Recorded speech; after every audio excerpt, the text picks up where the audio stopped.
jeg har taget de 3 olier med herhen til jer, fordi jeg kunne helt vildt godt tænke mig at fortælle jer forskellen på de 3 ansigtsolier, jeg har.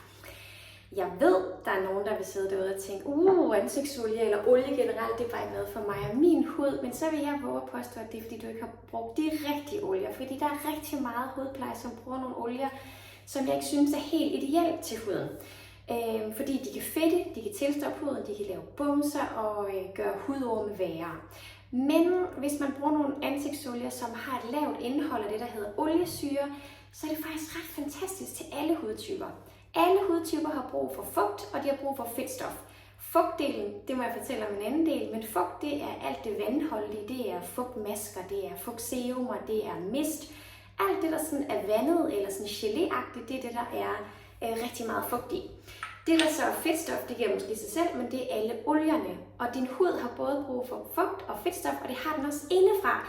Så når det er så vigtigt, når jeg siger, at I skal drikke vand og grøntsagsjuice og smoothies og urtete for eksempel, så er det fordi, det giver noget fugt til huden indefra, hvor avocado, kokosolie, god olivenolie, fede, gode fisk, jamen det er jo så fedtstofferne til huden indefra. Jeg har 3 typer af olie til ansigtet. Jeg vil anbefale dig at komme fugtserum under alle 3. Det er så vigtigt, for ellers så er det, at du dehydrerer din hud, hvis du kun får olien, og hvis du kun bruger fugt, så bliver huden bare knastør. De 3 typer, det er først den lyserøde. Det er den, der er aller lettest. Det er den første olie, jeg lavede, så det er til en normal kombineret hud. Olierne, de har naturens farve, de har naturens duft. Det er alt sammen uden parfume, men det ser ud og dufter, som naturen har skabt det. Så hvis man er sådan lidt bange for olie, så start ud med den lyserøde.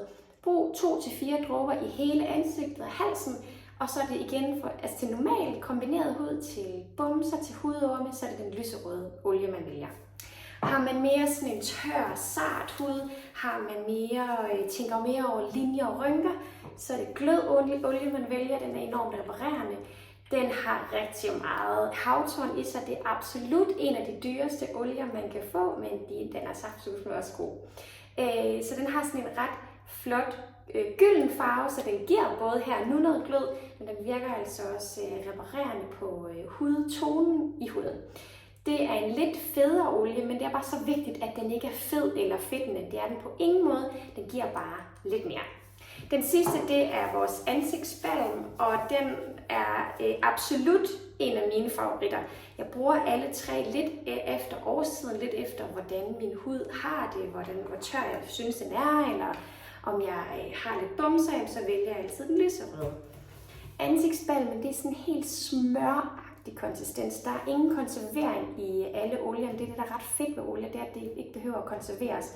Konserveringsmidler er vigtige, men kan vi undgå det, så er det også ret fedt, for det kan irritere huden. Så ansigtsbalmen er altså uden konservering. Det er olien også, kun konserveret med E-vitamin, men det er sådan helt smøragtigt i konsistensen, men når du så smører det ud, så smelter den fuldstændig på huden. Ansigtsbalmen er virkelig velegnet til efteråret, til vinter, til ski, til sne, når huden virkelig er udsat. Så se det her som hudens virkelig gode overfrakke. Den passer virkelig på huden. Beskytter og nærer huden.